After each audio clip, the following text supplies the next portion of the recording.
penyimpanan. Ya, harus menunggu biaya penyimpanan. Bagaimana kalau sebaliknya? Demand-nya 237, kita cuma punya 235. Artinya apa? Demand-nya 237, kita cuma punya stok 235. Artinya apa? Your service level is bad. Ya. Jadi service level Anda tidak bagus. Dampaknya apa kalau service level tidak bagus? Saya minta, Salsa tolong kirim kateter ya. Berapa Pak? 237. Kapan Pak? Tanggal 10 Maret. Gudangnya di mana Pak? Pada Larang. Oke. Tanggal 10 Maret, tanggal 9 yang harus Anda ngirim. Ternyata Salsa punya cuma 230. Pak, gimana kalau saya kirim 230? Ya jangan dong. Saya kan mintanya 237. Gitu, ya. Oke Pak, besok Pak ya, saya harus nyari. Nah, begitu Anda bilang besok, artinya Anda mengalami stock out. Artinya service level Anda bad. Paham? Gitu ya. Nah, agar tidak bad gimana? Agar tidak bad, maka stok yang Anda punya, on hand stock, itu harus minimal sama dengan demand. Gitu. Ya. Tapi masalahnya, demand itu kan tidak pasti. Ya. Dalam kenyataannya, dalam prakteknya, demand itu nilai angkanya nggak pasti. Paham maksudnya? Contoh ini. Bagaimana ketidakpastian itu tercermin? Atau Anda bisa menjelaskan ketidakpastian demand? Ada yang mau menjelaskan? Atau memberikan contoh? Ada yang punya warung di sini? Atau punya toko? Pelangi punya toko nggak? Enggak, Pak. Enggak. Yang punya toko siapa? Fahmi punya toko nggak? Diva punya toko nggak? Enggak, Pak. Oh, nggak punya ya. Besok kita bikin toko ya. Nah, ketidakpastian tuh gini. Imagine you have a store. Ya. Anda punya toko. Yang Anda jual di toko Anda salah satunya misalnya pasta gigi. Ya. Ini ada cat dari Gilang. Oke. Salah satunya adalah pasta gigi. Merek taruhlah Pepsodent, gitu ya. Nah, kalau Anda mau belanja Pepsodent untuk Anda jual lagi, ya misalnya Anda satu saat Anda ke grosir, ke Lotte Mart atau ke Giant gitu ya. Anda mau beli pasta gigi Pepsodent yang nanti Anda akan jual lagi. Berapa Anda mau beli? Berapa dus atau berapa biji? Satu dus misalnya isi 24 biji. Berapa dus Anda mau beli?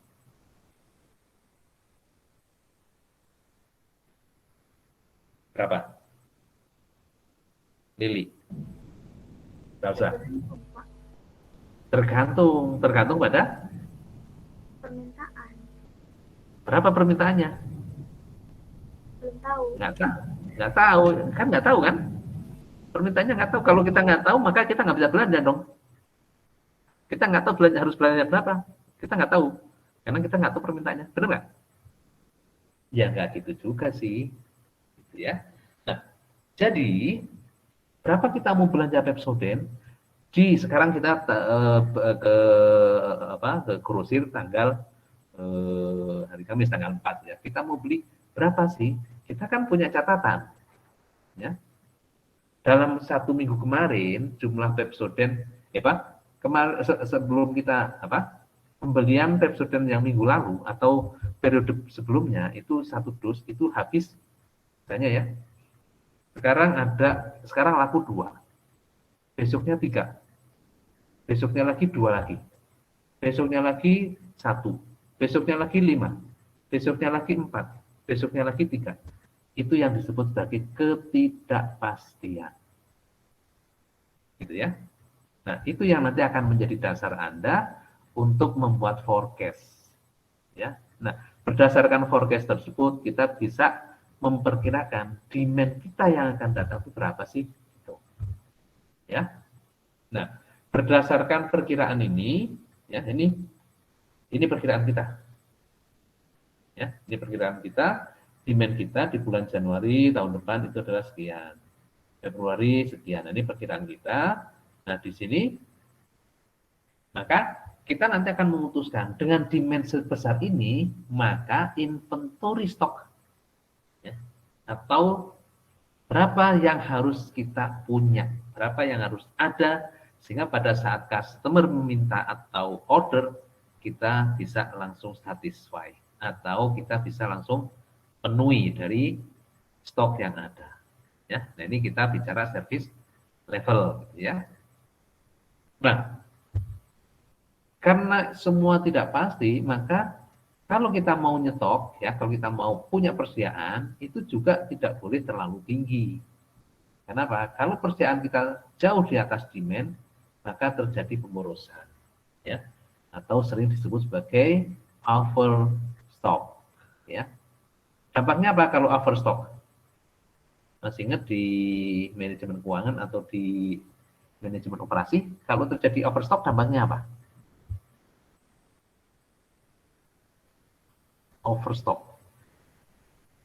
Demandnya cuma 3 rata-rata, tapi kita beli dan nyimpen 10. Nah, itu terjadi jauh sekali overstocknya. Dampaknya apa? Boros, ya. Tidak efisien. Kenapa? Karena terlalu banyak, pertama terlalu banyak modal yang tertanam dalam persediaan. Ya, jadi biaya persediaan atau biaya penyimpanannya itu akan membengkak. Dampaknya apa kalau boros atau tidak efisien? Dampaknya secara pada akhirnya itu akan mengurangi profit, ya, menekan profit. Nah, itulah keputusan logistik. Itu. Ya. Ini kita diskusi ini dan nanti sudah nyinggung tentang inventory. Sampai sini ada pertanyaan?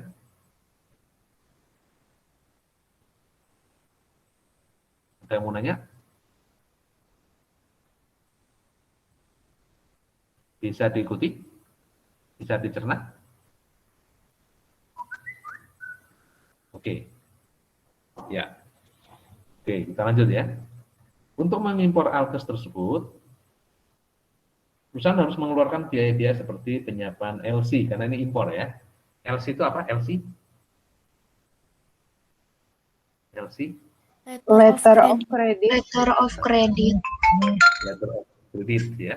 Kita harus menyiapkan letter of credit, kemudian biaya komunikasi ya, karena kita harus berhubungan dengan eksportir di luar negeri, kemudian alat tulis kantor, biaya inspeksi, ya angkut, ya bongkar dari kontainer dan sebagainya ya. Besar 1.500 kali impor. Pengalaman selama ini untuk mengimpor kateter tersebut, perusahaan membutuhkan waktu selama 4 minggu dari mulai order sampai kateter diterima. Ya, perusahaan juga harus mengeluarkan biaya untuk menyimpan alat tersebut selama di gudang, rata-rata 12,5% dari nilai persediaan. Nah, ini dijual secara retail. Oke, kita sampai paragraf ini dulu. Ya, kita kembali ke bahasan kita sebagai sebuah sistem. Ya. Nah, ada yang punya ide bagaimana menjelaskan inventory strategi? Apa yang nanti akan menjadi dasar kita untuk memutuskan berapa sih kita harus menetapkan safety inventory atau safety stock? dari fenomena ini, apa yang menjadi dasar kita nanti akan memutuskan? Dari fakta di sini, apa? Kita mau menyimpan berapa unit sih ya, sebagai persediaan pengaman? Gitu. Apa di sini yang menjadi pertimbangan? Ya. Yaitu ya, berapa unit akan kita simpan sebagai safety stock? Itu adalah bagaimana ini, berapa demand-nya, ya, demand-nya yang di forecast, dan di sini ada untuk mengimpor KT tersebut, perusahaan membutuhkan waktu selama 4 minggu. Ya, nah ini disebut sebagai apa? Menunggu selama 4 minggu. Lead time bukan Pak? Lead time, ya. Lead time. Jadi berapa inventory atau safety stock itu nanti sangat ditentukan oleh berapa demand dan berapa lead time. Ya. Lead time dalam hal ini adalah waktu yang digunakan untuk dari mulai pesan sampai kateter itu datang ke gudang kita. Gitu ya. Nah, ini kalau kita membahas ya, inventory strategi sudah kita bahas. Forecasting tadi sudah kita bahas juga ya. Kemudian di sini ada purchasing and supply scheduling ya. Purchasing kita di sini jelas kita mengimpor ya. Supply scheduling itu nanti kita berbicara tentang kalau lead time 4 minggu, maka kapan kita harus merilis order ya. Ini tergantung pada kapan customer minta dipenuhi ordernya. Ya, jadi kalau misalnya saya order nanti bulan Mei, bulan April ya, tanggal 15 April misalnya ya, saya minta berapa unit gitu ya. Nah, kita harus mempertimbangkan selama kita kalau order dari eksportir ke eksportir itu butuh waktu 1 bulan. Ya.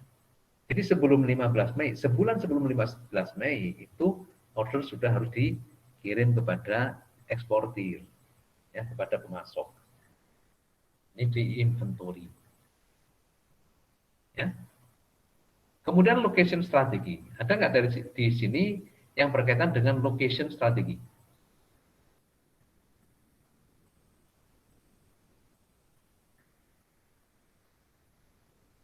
Location strategi itu berkaitan dengan penentuan lokasi, penetapan lokasi.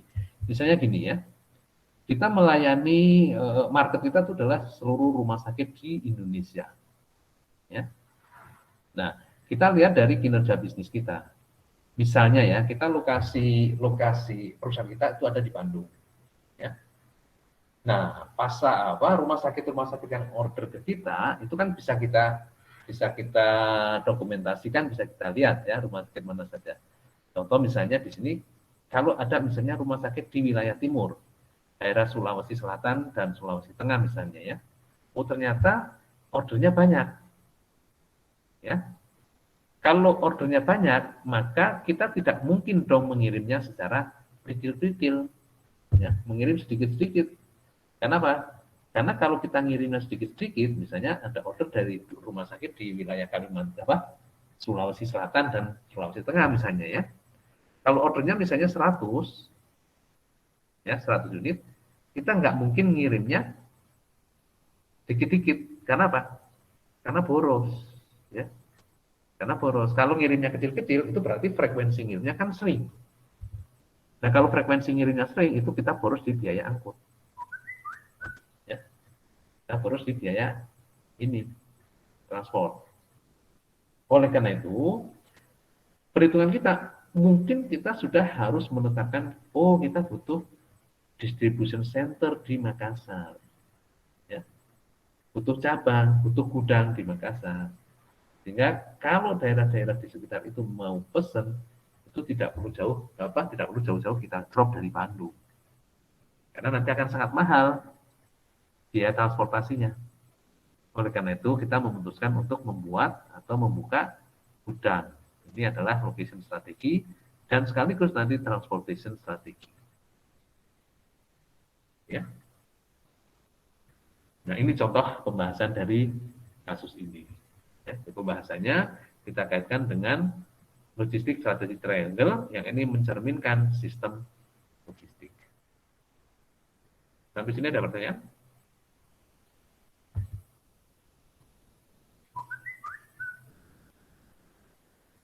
Cukup? Bisa kalau diminta menjelaskan tentang logistik sistem? Bisa ya? Nah, logikanya seperti itu. Kalau ada kasus, Anda bisa menjelaskan logistik sistem dari perspektif strategi triangle strategi, triangle logistik strategi. Oke.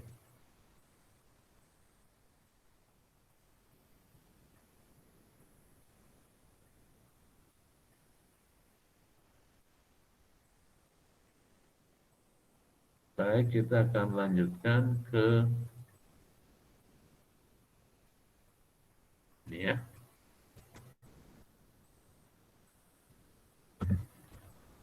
Nah, ini kemarin sudah kita singgung juga ya. Misalnya transportation areanya ya. Jadi misalnya tadi ada kasus kita ada market di Sulawesi Selatan dan Tengah atau Sulawesi Selatan dan Tenggara yang cukup besar ya. Cukup besar. Nah, suatu saat kita memutuskan belum perlu membuka gudang di sana. Ya, artinya setiap ada order dari Sulawesi, dari Makassar, dari Maros, dari mana lagi daerah-daerah sekitar Makassar gitu ya, itu belum perlu kita buatkan gudang, sehingga kita akan kirimkan langsung. Nah, ini adalah area keputusan transportation. Ya, strateginya apa? Kita memilih modanya. Ya, mau dikirim pakai kapal atau pakai pesawat. Nah, itu mudah. Pertimbangan jenis barang itu adalah barang sensitif, ya, mudah rusak, maka nggak mungkin kita kirim pakai kapal. Ya, jadi strategik levelnya itu kita memilih moda transportasinya. Dalam hal ini kita akan memilih pesawat atau dikirim lewat udara, meskipun mahal. Ya, meskipun mahal, tapi barang aman, ya, tidak rusak. Gitu. Nah, ini taktikalnya itu apa? Taktikalnya ya itu tadi, cara taktis. Kita memilih moda, ya. Modanya adalah moda air parcel atau paket udara, gitu ya. Taktikalnya apa? Taktikalnya misalnya kalau kita memilih moda udara, ya, kemudian siapa yang akan kita serahi untuk pengiriman ke sana? Ya, kan ada provider, ada PT Pos, kemudian ada JNE misalnya ya, ada DHL, ada logistik provider yang lain. Ya, kita pilih yang mana yang memungkinkan. Jadi secara servis bagus, secara price juga rasional, kemudian servisnya bagus. Ya, ini contoh keputusan areanya transportation, strategiknya adalah pemilihan modanya udara, kemudian taktikalnya itu adalah pemilihan providernya. Ya. Operasionalnya dispatching, misalnya dispatching itu operasionalnya ya kalau mau dikirim melalui moda udara menggunakan JNE atau menggunakan JNT, nanti secara operasional karena barang catheter ini adalah barang yang mudah rusak, fragile, itu nanti akan dikemas ulang atau tidak, di repackaging atau tidak. Kalau mau di repackaging, mau di repack sendiri atau diserahkan kepada provider. Gitu. Nah, ini kalau membahas strategic, tactical, and operational decision making dalam konteks untuk setiap kasus yang kita hadapi seperti ini. Apa ya? Ini sistem logistiknya ini tercermin di sini. Ya. Any question? Ada pertanyaan? Tidak ada? Bisa ngikutin?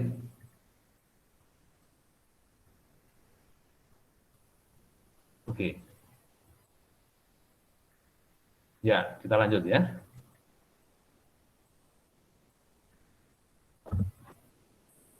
Ini inventories misalnya ya. Inventories itu nanti lokasinya di mana, kemudian kebijakan untuk mengontrol atau untuk mengawasi atau mengisi ulang persediaan itu seperti apa ya. Tacticalnya itu beberapa safety stock kita tetapkan ya. Operasionalnya bagaimana kita melakukan order filling atau pemenuhan order untuk pengisian inventory ya. Oke. Nah, ini ketersinggungan kita udah diskusikan. Ini contoh misalnya gini ya di marketing.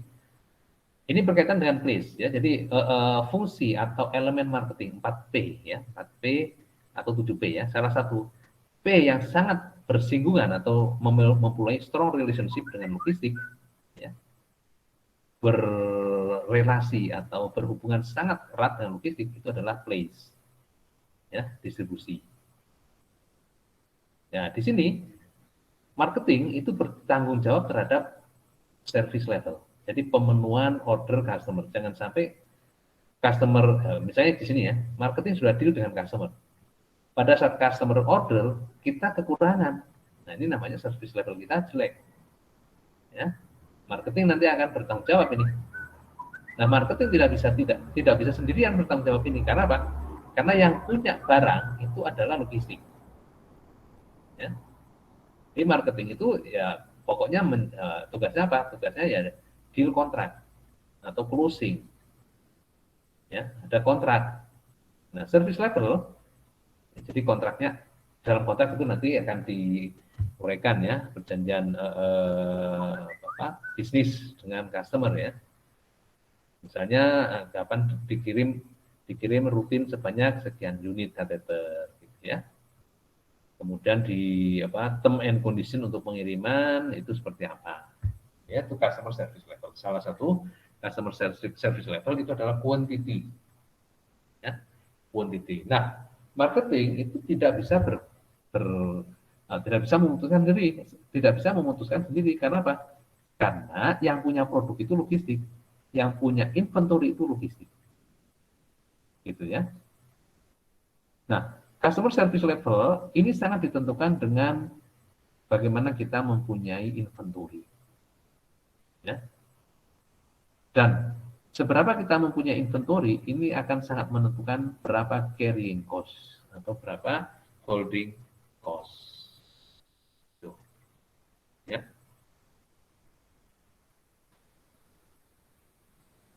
Nah, misalnya gini, tadi kita teruskan ya kasus kita. Seandainya potensi pasar di Makassar, Maros, kemudian mungkin Palu ya, itu sangat besar. Atau besar dan rutin gitu ya. Dan kalau setiap kali ada order kita harus kirim langsung dari kita di pusat di Bandung atau Jakarta, itu boros di biaya transportasi. Mungkin kita akan memutuskan untuk membuka gudang di Makassar. Ya. Kenapa? Kalau setiap kali order kita kirim, ya, kita ambilkan dari Jawa, dari Bandung atau dari Jakarta, too expensive for the transportation cost. Ya. Oleh karena itu, untuk reducing transportation cost atau meningkatkan efisiensi, kita akan membuat gudang. Ya. Di mana gudangnya? Misalnya gudangnya di Makassar. Nah, dengan adanya gudang, nanti kita bisa stok. Ya. Kita bisa stok untuk pasar-pasar di daerah Sulawesi dan sekitarnya. Ya. Mungkin nanti untuk rumah sakit yang di Makassar, rumah sakit yang di Bone, rumah sakit yang di Palu, bahkan mungkin Manado, itu nanti kita ambilkan dari gudang di Makassar. Karena apa? Kalau dikirim langsung dari Jawa, itu nanti transportation cost-nya akan meningkat. Gitu ya. Nah, di sini inventory carrying cost atau inventory holding cost itu sangat ditentukan oleh jumlah yang kita simpan. Ya. Semakin besar yang kita simpan, maka akan semakin besar carrying cost dan sebaliknya. Ya. Dan ini nanti akan berhubungan dengan order, ya, order yang diterima oleh marketing, ya, diproses, kemudian kita terima di logistik.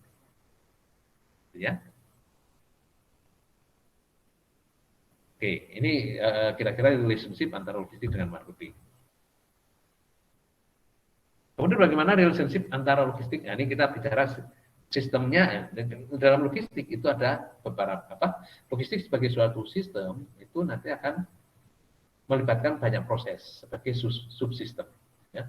Dan proses-proses ini bersinggungan dengan marketing ini, dan juga bersinggungan dengan production. Ya. Apa yang bersinggungan dengan production? Dengan production itu logistik dengan production itu memungkinkan kita melakukan koordinasi melalui scheduling dan strategi. Ya. Misalnya apa? Misalnya untuk make to order. Apa itu make to order? Dan bagaimana koordinasi antara logistik dengan production? Apa itu make to order? Masih ingat manajemen operasi? Barang dibuat untuk memenuhi pesanan. Ya. Contohnya apa? Dan bagaimana koordinasi antara logistik dengan produksi? Untuk kasus make to order. Ada punya ide?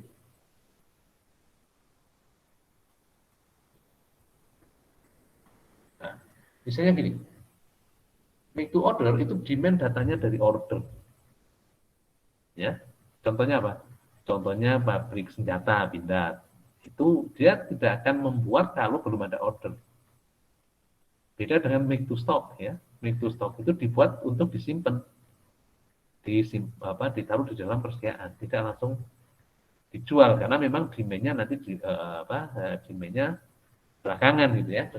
Dengan marketing kita bisa create demand. Ya. Contoh ini, Unjani Catering menerima order 1000 box makanan. Harus dideliver 6 Maret 2021. Ya. Nah, kalau menerima 1000 box order, ya ini make to order. Ya, jadi misalnya ini Puspita atau Puspita. Aska ada? Aska Ananda? Iya, Pak. Oke. Mana Aska? Oke, Aska. Aska punya catering, ya. Aska deal dengan calon customer, ya.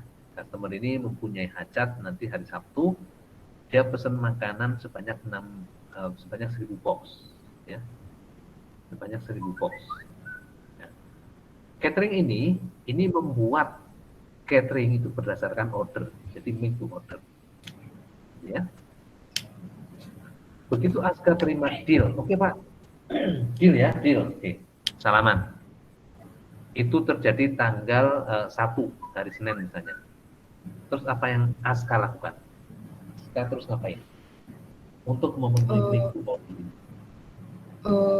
Mungkin bisa mulai dari belanja bahan-bahannya, Pak. Belanja bahan, ya betul. Nah untuk belanja bahan kan perlu cek dulu kan, sebagai perusahaan catering pasti kita punya stok mungkin, ya pasti ada barang-barang yang di stok ini, ya. Jadi yang kita lakukan itu adalah merencanakan material.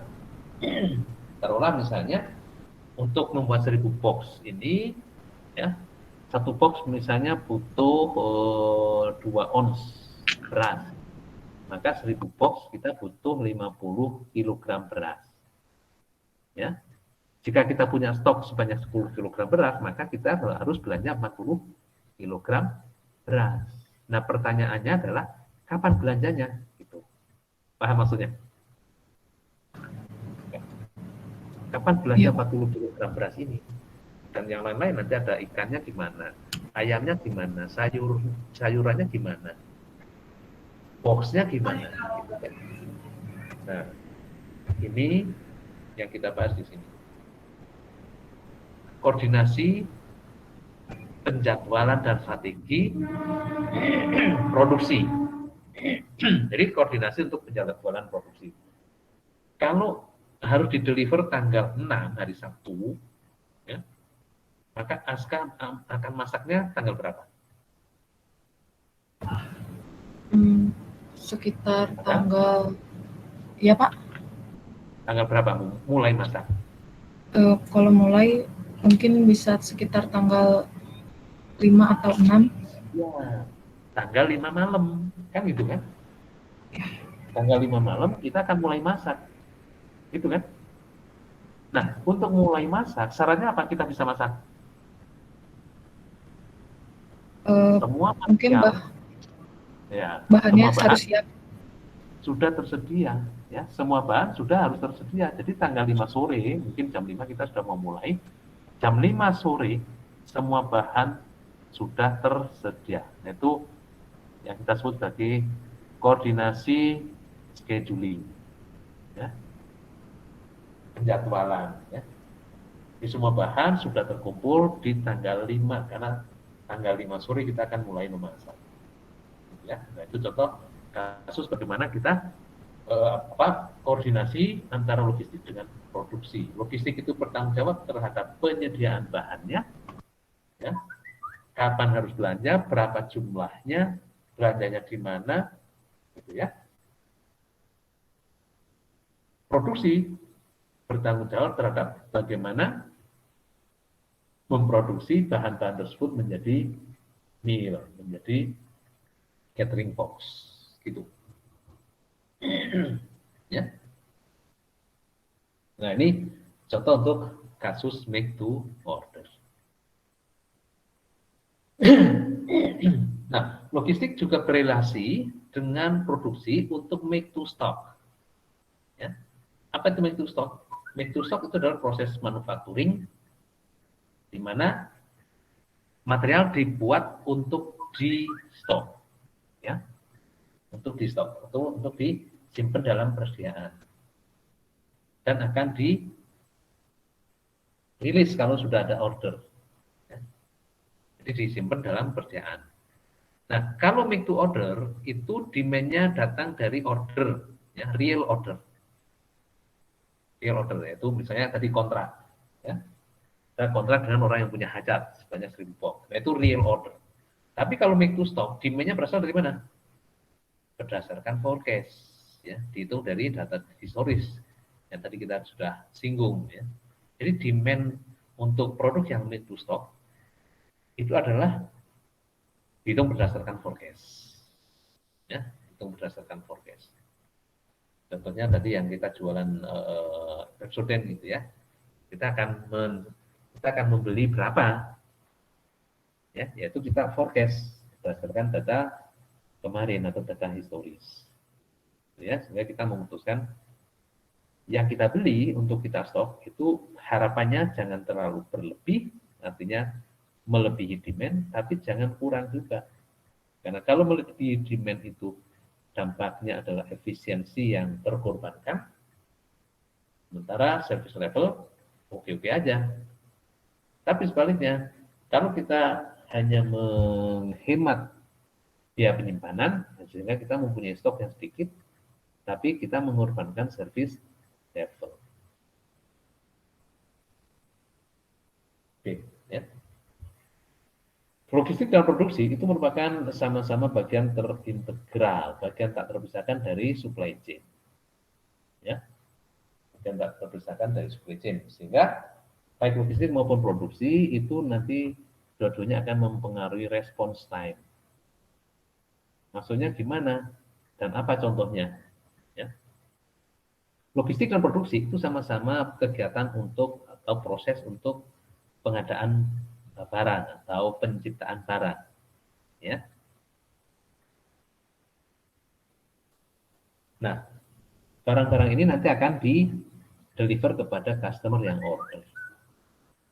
Ya. Andaikan ya, kita mempunyai bahan baku yang terbatas atau tersedia karena kita mementingkan efisiensi gitu ya. Bahan baku itu kita simpan dalam jumlah yang terbatas. Tiba-tiba ada order yang melebihi kebijakan penyimpanan kita. Ya, jadi berdasarkan material yang ada, kita akan membuat sebanyak misalnya 500 box, gitu ya. Ternyata demand-nya 1000 box. Nah, ini akan berdampak pada respon time yang rendah, ya, karena kita harus berbelanja lagi, kita atau bahkan kita melakukan subkontrak, gitu. Sebagai bagian dari supply chain, maka logistik juga men-share activities, ya. Jadi apa? Banyak inventory planning. Jadi aktivitas inventory atau penghitungan inventory itu akan kita share kepada siapa? Kepada misalnya supplier kita.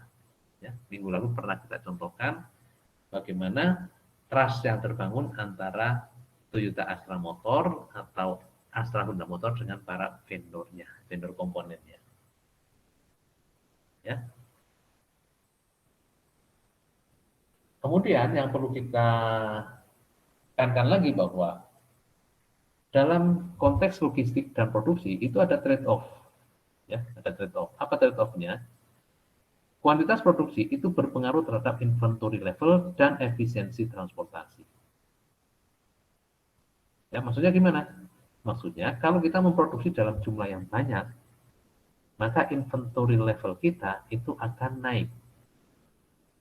Ya, akan naik. Dan untuk memenuhi kebutuhan, ya, dengan inventory yang banyak, maka kita mungkin tidak terlalu banyak mentransport. Sehingga frekuensi transportasinya itu akan sedikit. Dengan transportasi, karena apa? Karena di gudang tersedia barang yang cukup, sehingga nggak perlu lagi mendatangkan barang dari gudang lain. Ya, artinya di satu sisi kita bisa menghemat biaya transportasi. Jadi ada demand, kita ambilkan. Ya. Di demand ada Kabupaten Bone, ambilkan dari Makassar. Demand dari Makassar, ambilkan di Makassar. Gitu ya. Nah, untuk mengambil ini, kalau level inventory-nya tinggi, maka tidak memerlukan biaya transportasi yang besar. Nah, itu namanya efisiensi di transportasi. Tapi masalahnya, kalau production load-nya tinggi, maka inventory juga tinggi, ya. Di satu sisi customer juga satisfied. Tapi di sisi lain, biaya inventory tidak efisien. Kenapa? Karena biaya penyimpanannya jadi naik. Gitu, ya. Kalau produksi lot itu satuan, ya, misalnya satu lot itu 6 misalnya, atau satu lot sama dengan 12. Lalu kalau kita memproduksi 10 lot, itu sama dengan memproduksi 10 kali 12. Ya.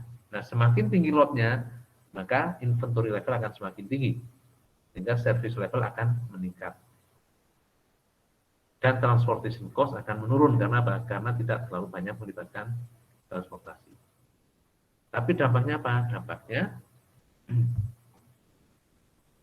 inventory yang cukup atau yang tinggi itu menyebabkan biaya inventory yang meningkat. Itu mengurangi efisiensi. Ya. Kemudian production response affect transportation cost dan customer service. Sama juga ya. Respon produksi ya, itu nanti akan mempengaruhi biaya transportasi dan juga customer service. Contohnya gimana? Respon produksi ya. Kalau produksinya tidak fleksibel, ya, maka kita tidak bisa membuat dalam jumlah yang cukup besar, sehingga kita akan membuat jumlah atau lot-lot yang kecil. Kalau lotnya kecil, ya, atau produksinya kecil, maka kalau ada demand dari tempat lain, kita harus sering mentransportkan item. Ya. Kalau sering mentransportkan atau kalau sering mengirim, itu berarti biaya transportasi membengkak. Itu tidak efisien. Kemudian customer service juga, ya, semakin cepat produksi merespon, ya, semakin cukup inventory level, maka customer service juga akan semakin tinggi. Ya. Produksi dan warehouse itu juga bersaling berkorelasi, ya. Jadi, produksi warehouse dalam hal ini adalah warehouse material itu untuk produksi, jadi material disimpan dulu di warehouse material, kemudian pada saat akan diproduksi itu nanti ditarik ke lantai pabrik. Dan warehouse untuk finished goods, ya, begitu selesai, maka barang kita taruh di warehouse dulu untuk misalnya didinginkan, ya, untuk persiapan pengiriman. Nah, itu warehouse, ya. Dan ini pemilihan warehouse-nya itu nanti sangat tergantung pada kondisi bisnis.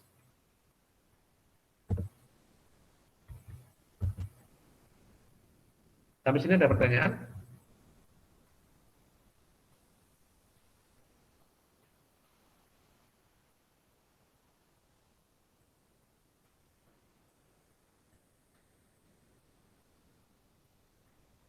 Ada pertanyaan? Tidak ada?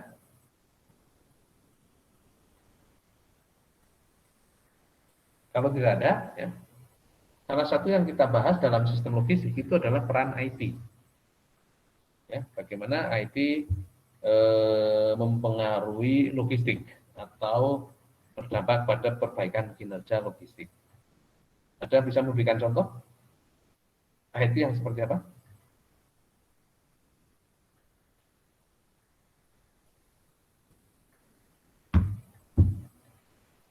Gojek ya, contoh Gojek.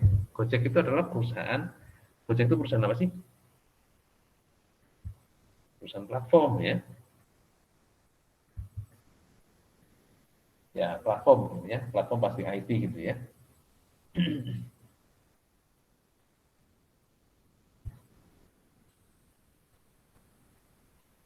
Nah, dengan adanya Gojek, maka logistik, nah, ini mau tidak mau logistik juga menjadi terdisrupsi gitu ya. Terdisrupsi, terganggu. Oke, kita lihat Walmart ini bandingkan Walmart itu dengan yang di kita lah ya, Indomaret atau Alfamart. Kegiatan logistik apa yang ada di Indomaret atau Alfamart atau di perusahaan retail? Kegiatan logistik apa di industri retail?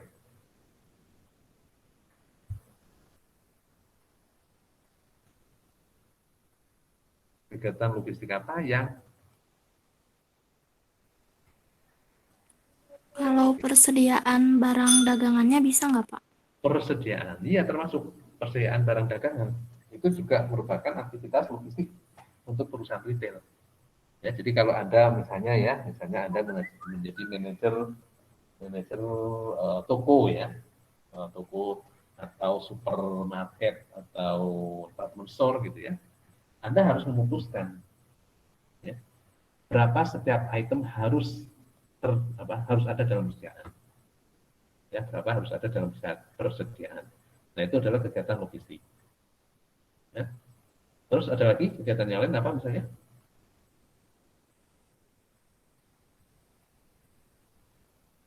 Kegiatan logistik yang lain di retail?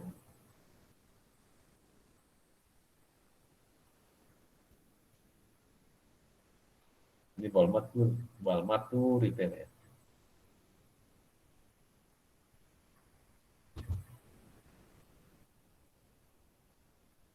Kegiatan untuk supply item ya. Supply, jadi Anda sering lihat di kalau pagi itu ya jam 7 atau jam 8 itu ada mobil sedang membongkar barang di depan toko retail ya, atau Indomaret ya. Bongkar, ada juga nanti yang ngambil barang-barang yang sudah tidak laku. Untuk apa?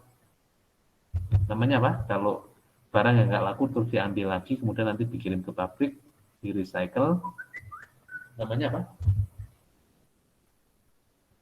Konsinyasi bukan, Pak? Bukan. Barang yang sudah tidak terjual, kemudian diambil dan dikirimkan lagi ke pabrik. Itu namanya apa? Retur bukan, Pak? Retur. Kalau dalam logistik, retur atau reverse.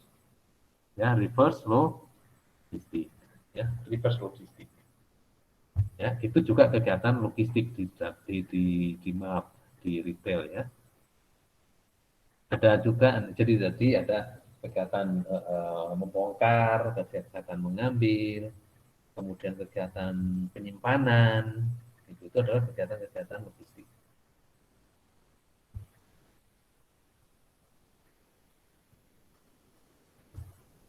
Oke. Nah, peran IT ya, peran IT ya. Jadi IT itu sangat menentukan sebuah sistem logistik itu akan bekerja secara untuk memberikan untuk berkinerja bagus atau tidak. Gitu. Ya, itu sangat tergantung, itu sangat dipengaruhi oleh faktor IT, yang dipengaruhi oleh IT gitu ya. Nah, saya ingin mencontohkan saat dulu waktu saya masih di perusahaan logistik gitu ya. Kita mempunyai salah satu customer kita itu adalah Pertamina Lubrikan, PT Pertamina Lubrikan ya. Kita tulis saja di sini.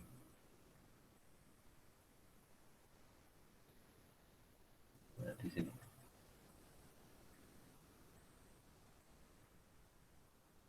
Yes.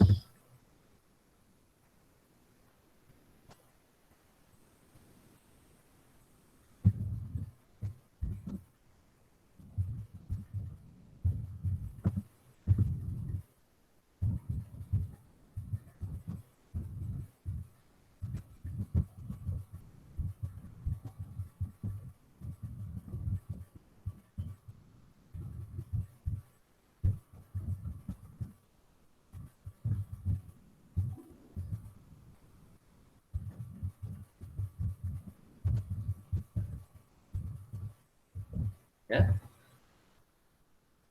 Ini kasusnya adalah pendistribusian oli produksi PT Pertamina Lubrikan. PT Pertamina Lubrikan itu adalah subsidiary atau anak perusahaan PT Pertamina. Olinya mereknya Misran,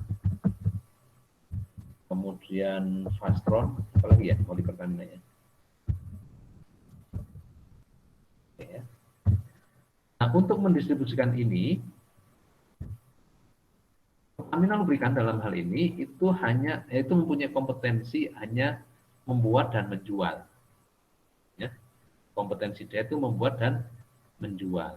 Sementara untuk distribusinya, ya, pendistribusiannya, dia tidak mempunyai kapasitas ya untuk mendistribusikan. Nah, oleh karena itu dia tidak mempunyai kompetensi, ya, kompetensi atau apa namanya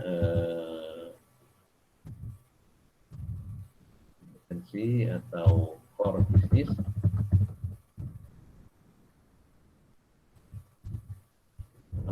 Lubrikan itu adalah produksi dan jualan.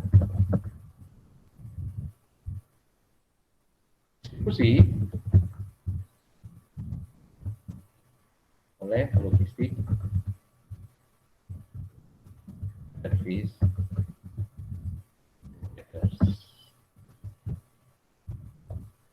SP atau third party third party logistik ya. Nah, salah satunya waktu itu kami dapat menangkan tendernya ya, memenangkan tender. Nah, nah di sini kita bicara sistem ya, bicara sistem. Pertamina Lubrikan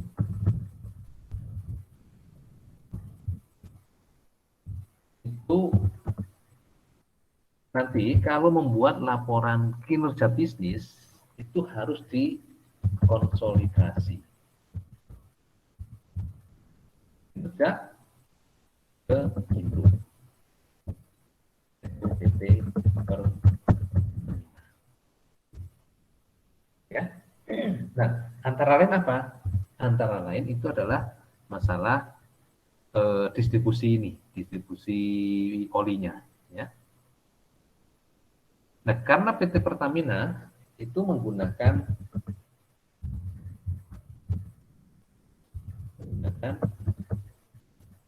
platform SAP ya, untuk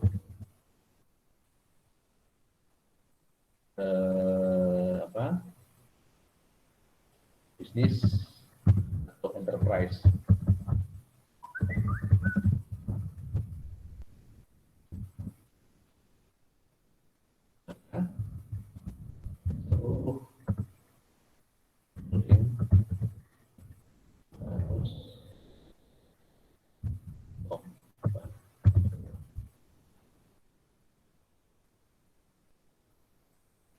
Ya, jadi Pertamina Lubrikan itu kompetensinya adalah memproduksi dan menjual oli. Ya. Sementara distribusi itu dilakukan oleh logistik service provider. Ya. Salah satu yang menopang di sini distribusi ini adalah kami waktu itu ya, PT Pos Logistik.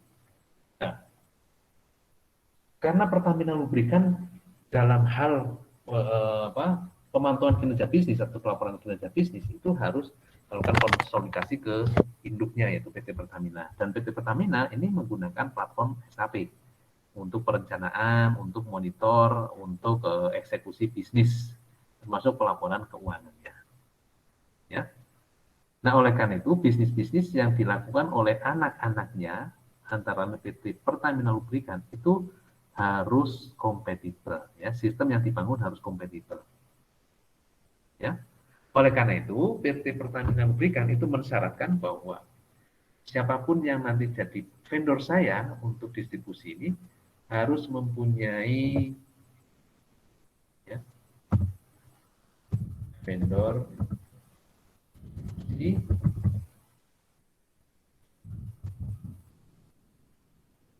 harus mempunyai dan dilengkapi dengan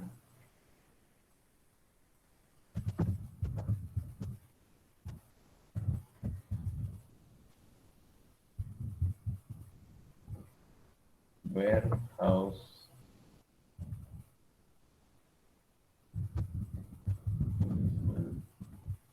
system. Ya. Jadi setiap perusahaan logistik yang berbisnis yang menjadi vendornya Pertamina Lubrikan itu harus dilengkapi, harus menggunakan warehouse management system yang kompatibel dengan SAP. Ya, yang kompatibel dengan SAP-nya Pertamina. Ya, maksudnya gini, karena menuntut itu, maka kami pun membangun, kita mendevelop warehouse management system. Ya, warehouse management system itu adalah sebuah platform, ya, basis IT untuk memanage warehouse. Memanage warehouse gimana? Misalnya ya, Pertamina deal dengan customer-nya di Banjarmasin. Ya. Maka Pertamina kirim order, misalnya sebanyak 1.000 liter oli curah. Ya. Nah, order antara Pertamina dengan customer-nya ini, dengan distributornya di Banjarmasin, itu nanti akan terbaca oleh sistem WMS-nya kami. Karena kami yang nanti akan meneruskan. Ya. Nah, itu basisnya IT. Ya. Nah, begitu terbaca, ya, jadi Pertamina create order, ya, customer-nya di Banjarmasin akan dikirimkan sebanyak 1.000 liter di Banjarmasin pada tanggal sekian. Nah, order itu nanti akan diterjemahkan oleh sistem, ya, akan di breakdown oleh sistem, oleh WMS, ya. Untuk mengangkut 1.000 liter oli dibutuhkan apa saja? Misalnya, butuh tangki sebanyak berapa? Tangkinya kalau 1.000 liter masih, kalau per tangki kapasitasnya misalnya 20.000 liter ya, 20.000 liter. Oke. Misalnya ordernya itu adalah 100.000 liter atau 1 juta liter lah ya, 1 juta liter. Kemudian si sistem itu nanti akan menerjemahkan. Ya. Sistem nanti akan membreakdown dan sekaligus mengeksekusi order pengadaan truknya. Ya. Setiap truk mempunyai kapasitas 20.000 liter. Kalau misalnya ada 1 juta liter, itu maka kita butuh truk berapa? Nah, itu nanti WMS yang akan ngatur. Ya. Kapan dispatching atau kapan pengambilan oli dari waktu itu pabriknya di Pelumpang ya, Jakarta Utara. Untuk mencapai kontrak Pertamina dengan distributornya tanggal sekian sebanyak 1.000 liter. Gitu ya. Nah, WMS ini nanti akan sistem ini nanti akan selalu berhubungan dengan Pertamina Lubrikan. Jadi pelaporannya misalnya gini ya. Pada saat eksekusi order ya, order dirilis oleh Pertamina, dikirim oleh Pertamina kepada delivery order ya, Pertamina kepada distributor. Kemudian kita sebagai provider logistiknya menerjemahkan delivery order tersebut menjadi order pengadaan truk. Ya. Order pengadaan truk. Kemudian truk siap. Ya. Truk siap, kemudian truk mengambil barang atau olinya di Pelumpang. Nah, ini sudah ada transaksi keuangan. Ya. Kenapa? Persediaan oli di Pelumpang di Pertamina itu harus di debit. Masih ingat di keuangan akuntansi? Ya, persediaannya begitu oli di tandonnya atau di gudang barang jadi itu diambil ya punya Pertamina, itu harus dicatat, dibukukan sebagai apa? Pendebetan persediaan ya. Nah, ini sistem akan melakukan penghitungan secara otomatis ya. Persediaan didebet, kemudian nanti pelaporan keuangan, barang dalam perjalanan atau order dalam perjalanan gitu ya, itu semuanya tercatat dan itu real time dikomunikasikan dengan sistemnya Pertamina. Nah, itu contoh penerapan IT gitu ya. Contoh penerapan IT di logistik seperti itu. Kemudian nanti IT juga misalnya ya, kita juga harus memanage truk-nya ya, harus memanage truk. Jadi truk itu kalau nanti Anda kapan mungkin suatu saat nanti kita akan diskusikan tentang transportation ya, memanage transportasi. Ya, jadi kita kan harus memanage atau mengoperasikan dan memanage ratusan truk, ratusan unit truk. Ya. Dan ini harus di manage betul sehingga pengoperasian ratusan truk ini harus efisien. Contohnya apa? Perilaku supir dalam mengendari mobil. Ya. Kapan mematikan mesin, kapan menghidupkan mesin, ya, memanaskan mesin berapa menit, kemudian cara menginjak rem, kemudian pemilihan rute perjalanan, itu semuanya akan berpengaruh pada konsumsi bahan bakar. Dan itu bisa dipantau, bisa dikontrol, bisa dievaluasi dengan menggunakan sistem juga. Ya, basisnya saya penggunaan GPS, ya. Penggunaan IT, misalnya kita menggunakan fleet, ya, nanti di logistik ada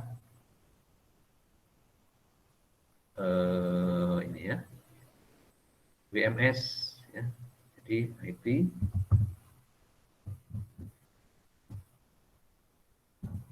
ini misalnya WMS, Warehouse Management System. Kemudian TMS, Transport Management System. Transport Management System nanti untuk mengatur alokasi transportasi, ya, kendaraan. Kendaraan apa yang harus mengangkut, berapa jumlahnya, itu Transport Management System. Ya. Kemudian ada juga untuk setiap kendaraan itu harus dipantau konsumsi bahan bakarnya, kemudian masa penggantian olinya. Nah, itu kita menggunakan fleet MS ya. Transport ini sistem MS. Ini adalah contoh bagaimana IT menopang logistik. Fleet ini cuman tahu MS dan sebagainya.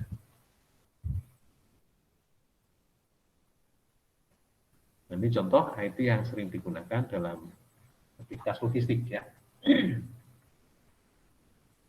Untuk WMS ya, jadi untuk develop WMS atau platform warehouse management system, ada transport management system, ini semuanya full IT, fleet management system dan sebagainya, gitu ya. Kalau di mart ya atau di retail tadi sudah digambarkan cara mengisi persediaan, ya. Kemudian untuk memantau dan pengisian kembali stok yang sudah harus diisi kembali, gitu ya. Termasuk penggunaan POS. Ada tahu POS? Ada yang tahu POS? Penggunaan POS. POS itu apa POS? Coba baca di chat saya. Penggunaan POS itu juga termasuk implementasi dari IT.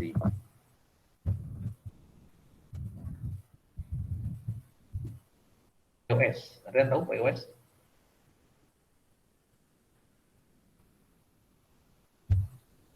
Point of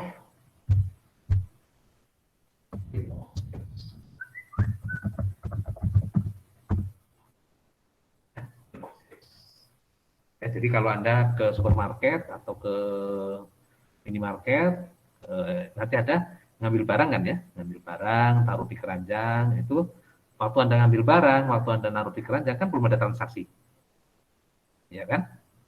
Kemudian Anda ke kasir, nah kasir nanti akan ngentri. Kasir akan menembakkan barcode, ya, sinar inframerah, membaca barcode, kemudian klik. Nah, itu eksekusi total, Anda bayar. Nah, itu contoh juga IT juga ya. Gunanya apa mesin POS itu dalam konteks logistik?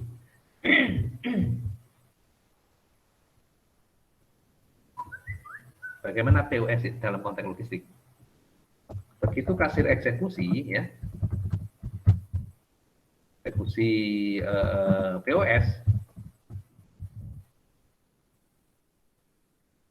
bacaan barcode,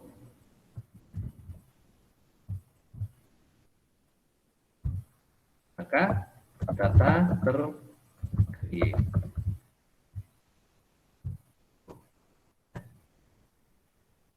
Nah, kita komunikasi di chat kita ya. Data apa saja yang terkreate?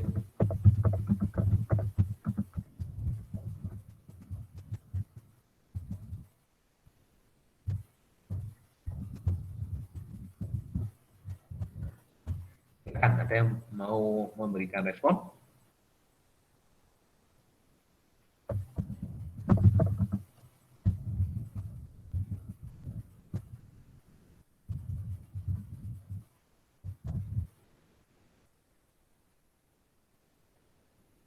Oke, siapa yang mau memberikan komentar?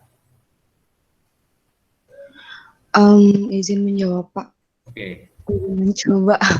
Jadi kalau misalnya untuk pembacaan barcode itu pas data di create itu biasanya dia tuh ngebaca satu kode. Nah, satu kode itu, kode primary key itu bisa ngebaca data barangnya, terus rincian barang-barangnya dari Terus? primary key itu. Terus kalau misalnya penggunaannya digunakan oleh siapa, Ya. itu nanti bagian yang adminnya bukan sih Pak, yang nanti mendata ulang gitu, yang bagian mengkontrol si data-data itu paling Pak. Oke, ya baik ya. Nah, pada saat si kasir mengeksekusi data POS, ya, maka data tercreate. Data apa saja? Tadi benar ya, pita, puspita ya. Yang dieksekusi oleh kasir itu adalah data item atau barangnya, ya kan? Jadi misalnya Anda beli RON 88, kemudian sampai di kasir, kasir mengintip salah satunya adalah RON 88. Nah, di situ nanti data ini akan digunakan oleh kasir itu sendiri, ya kan?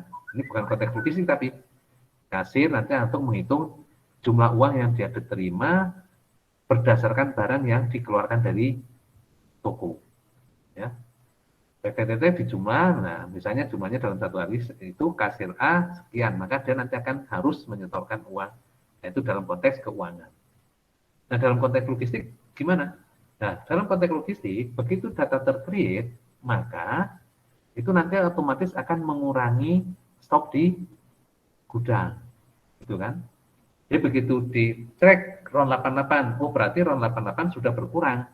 Di gudang statusnya nanti akan berkurang, ya. Berkurang karena satu sudah keluar dari gudang, yaitu dibeli oleh customer. Nah, ini konteks logistiknya, gitu ya. Nah, begitu status gudang berkurang, itu nanti data ini juga akan bisa dibaca oleh distributor. Distributornya RON 88. Oh, di toko A hari ini terjual berapa unit. Nah, nanti itu akan terbaca sehingga nanti bisa dilakukan forecasting yang lebih real. Jadi error forecastingnya bisa ditekan. Kenapa? Karena datanya itu real time. Ya, benar-benar real demand, real time. Ya. Nah, nanti itu konteks logistiknya seperti itu. Ya. Sehingga nanti kepala gudang atau kepala toko itu nanti bisa memutuskan, oh barang ini laku sekian, oh barang ini sekian, dan nanti kalau sudah bicara masalah SIM ya, sistem informasi manajemen, itu nanti ada dashboard ya. Si manajer toko itu bisa mengamati, oh barang yang laku di periode ini, nanti bisa bikin informasi bisa bikin keputusan-keputusan yang didasarkan pada data yang di-create oleh POS tersebut ya. Udah ada sekian banyak air minum dalam kemasan, yang paling sering dibeli adalah merek ini. Itu nanti untuk apa informasi ini? Untuk keputusan. Oh berarti nanti yang harus ditambah stoknya pada saat kita belanja air minum dalam kemasan yang merek ini, karena itu paling laris di tubuh kita. Gitu. Nah kira-kira logikanya seperti itu. Bisa diikuti?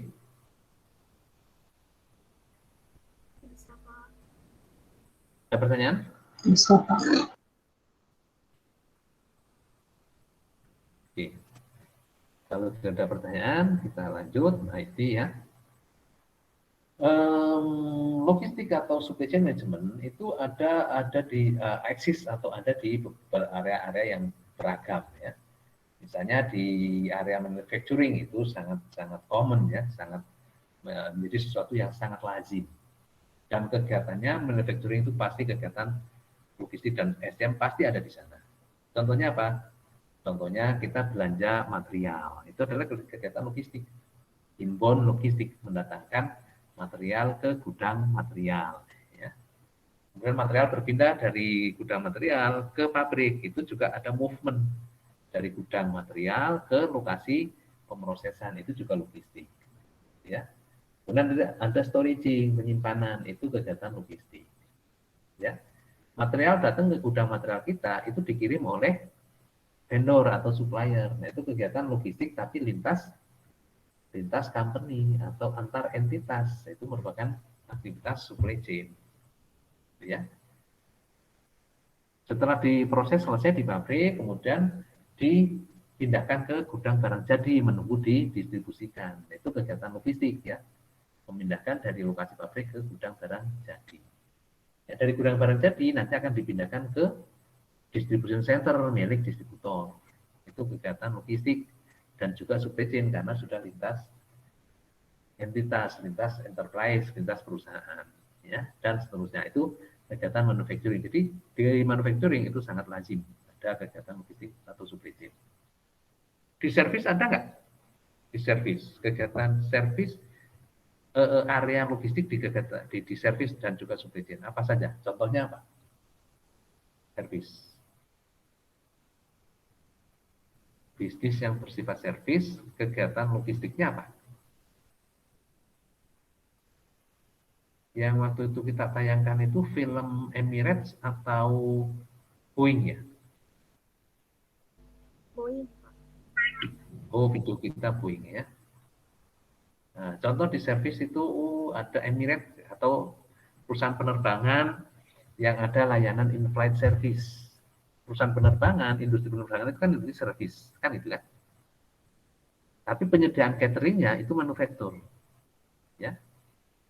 Nah, jadi untuk melengkapi servis itu kita juga perlu belanja bahan makanan, memproses bahan makanan, kemudian memove atau memindahkan bahan makanan dari gudang penyimpanannya, kemudian dimasak oleh chef, kemudian dikemas, kemudian pindahkan ke media untuk diangkat ke pesawat. Itu perusahaan servis, ada kegiatan logistik dan supply chain-nya. Atau lagi misalnya Anda sering waktu sebelum COVID atau mungkin sekarang ya masih sering pesan pizza Hut 30 menit sampai.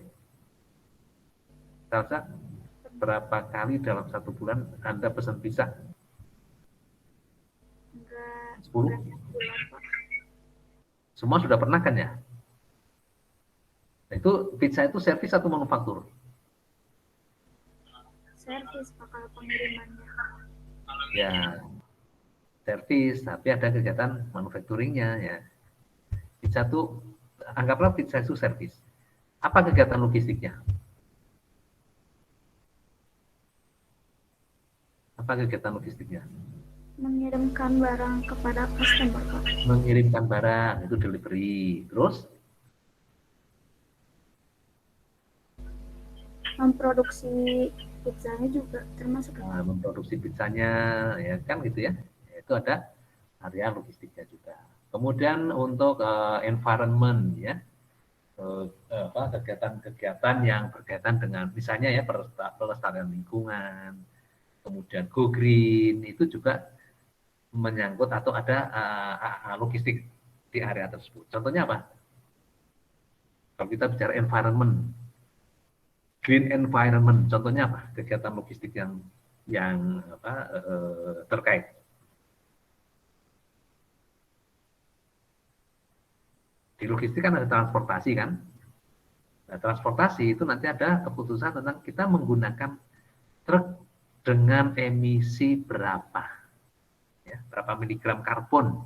Itu kan ada standar ya, ada kalau kita bicara standar emisi, ada Euro 6, Euro 7, sekarang Euro berapa gitu ya. Nah, kita harus pakai itu atau enggak.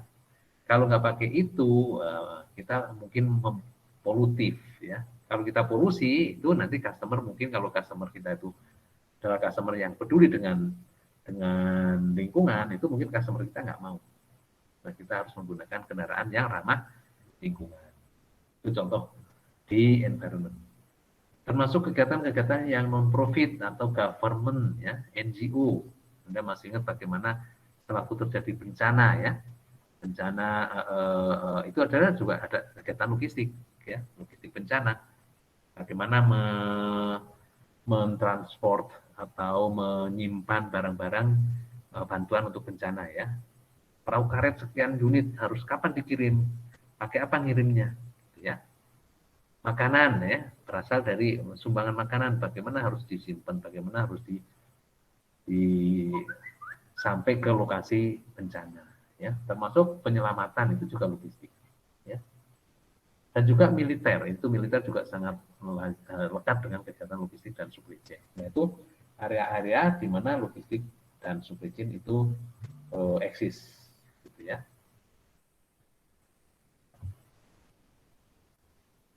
Dan ini kalau supply chain-nya seperti ini.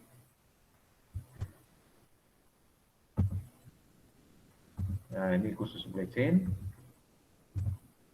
Kemudian untuk logistiknya, logistik ini menjadi satu bidang yang sekarang sudah banyak yang concern ya, baik praktisi maupun akademisi. Karena apa? Karena logistik itu memang kontribusi terhadap cost dari suatu produk atau jasa itu memang cukup tinggi. Bahkan kalau kita kaitkan dengan perekonomian suatu negara, itu logistik itu juga mempunyai kontribusi yang cukup tinggi biaya logistiknya. Indonesia terkenal dengan biaya logistik yang relatif tinggi dibandingkan negara-negara lain. Ya. Ini menjadi topik bahasan yang orang banyak beranggapan bahwa logistik itu menjadi sesuatu yang kritis. Kemudian IT tadi sudah kita bahas. Oke, kira-kira itu yang kita diskusikan pada hari ini. Ya. Untuk selanjutnya nanti akan saya buatkan case untuk dibahas secara berkelompok. Nanti akan saya taruh di classroom. Ya. Sampai sini ada pertanyaan? Sebelum kita akhiri kelas kita.